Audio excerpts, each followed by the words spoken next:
Hi friends, study कानून के इस चैनल पर आप लोग का बहुत बहुत स्वागत है। इस चैनल पर हम लेकर आते हैं आप लोग के लिए ला के महत्वपूर्ण कंटेंट जो आपके लिए उपयोगी हो, जिसे आप आसानी से एक नज़र में रिवाइज कर सकते हैं। तो चलिए, आज का टॉपिक है हमारा भारतीय संविधान। इसके बारे में हम बिल्कुल शॉर्ट में पढ़ेंगे कि भारतीय संविधान क्या है और इसके बारे में कितने अनुच्छेद हैं या कितनी अनुसूचियाँ हैं और इनके महत्वपूर्ण तिथियों के बारे में हम समझेंगे। भारत का संविधान दुनिया का सबसे बड़ा लिखित संविधान है जो 26 नवंबर सन 1949 को अंगीकृत हुआ और 26 जनवरी 1950 को लागू किया गया। इसे भारतीय गणराज्य की आत्मा कहा जाता है। संविधान निर्माण की प्रक्रिया के बारे में हम पढ़ते हैं।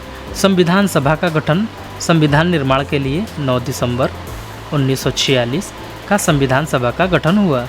इसके अध्यक्ष डॉक्टर राजेंद्र प्रसाद और प्रारूप समिति के अध्यक्ष डॉक्टर भीमराव अंबेडकर थे। संविधान बनने में कुल समय 2 साल 11 महीने और 18 दिन का समय लगा। संविधान लागू होने की क्या तिथियां हैं, इसके बारे में हम पढ़ते हैं। भारतीय संविधान 26 नवंबर 1949 को अपनाया गया और 26 जनवरी 1950 को लागू हुआ, जिसे हम गणतंत्र दिवस के रूप में मनाते हैं।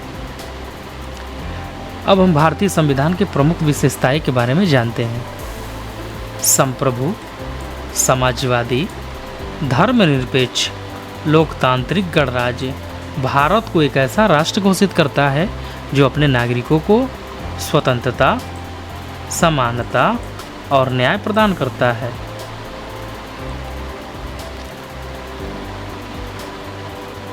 भारत का संविधान विश्व का सबसे बड़ा और विस्तृत लिखित संविधान है। केंद्र और राज्यों के बीच शक्तियों का विभाजन किया गया है। न्यायपालिका को यह अधिकार है कि वह संसद द्वारा बनाए गए किसी भी कानून की संवैधानिक वैधता की समीक्षा कर सकता है। भारत संविधान के प्रमुख विशेषताओं में हम मौलिक अधिकार और कर्तव्यों के बारे में भी जानते हैं। संविधान में नागरिकों को 6 मौलिक अधिकार और 11 मौलिक कर्तव्य दिए गए हैं। अब हम मौलिक अधिकार पार्ट 3 में जानते हैं कि हमें क्या क्या मौलिक अधिकार दिए गए हैं। अनुच्छेद 14 से 18 में हमें समानता का अधिकार के बारे में बताया गया है। अनुच्छेद 19 से 22 में स्वतंत्रता का अधिकार के बारे में बताया गया है। अनुच्छेद 23 से 24 में शोषण के विरुद्ध अधिकार के बारे में बताया गया है। अनुच्छेद 25 से 28 में धर्म की स्वतंत्रता का अधिकार के बारे में बताया गया है। अनुच्छेद 29 से 30 में सांस्कृतिक और शैक्षणिक अधिकार के बारे में हम जानते हैं। अनुच्छेद 32 में संवैधानिक उपचार का अधिकार हमें पता चलता है। मौलिक कर्तव्य पार्ट 4A अनुच्छेद 51A में देश की संप्रभुता, एकता और अखंडता की रक्षा करना हमें बताता है। संविधान का पालन करना और राष्ट्र ध्वज, राष्ट्रगान का सम्मान करना है। साथ ही महिलाओं का सम्मान और सामाजिक बुराइयों का विरोध करना है। आइए अब हम संविधान के अनुसूचियों के बारे में पढ़ते हैं।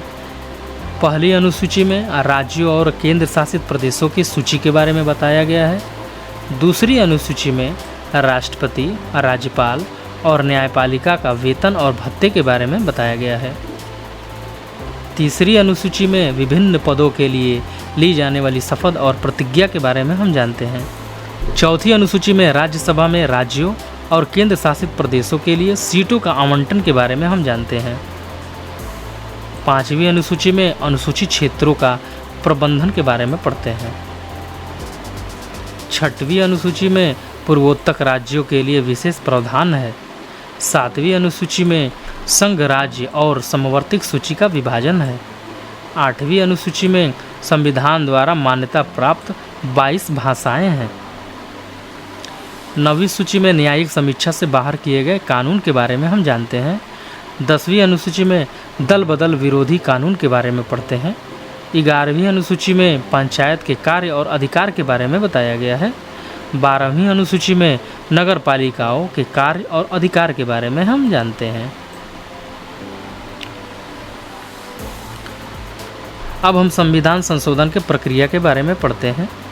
जो अनुच्छेद 368 में दिया गया है। संविधान में अब तक 100 से ज़्यादा संशोधन किए जा चुके हैं।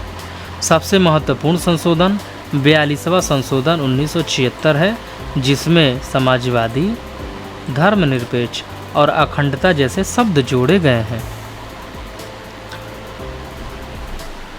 हमारे देश में संविधान लागू होने के बाद कुछ महत्वपूर्ण बदलाव किए गए हैं।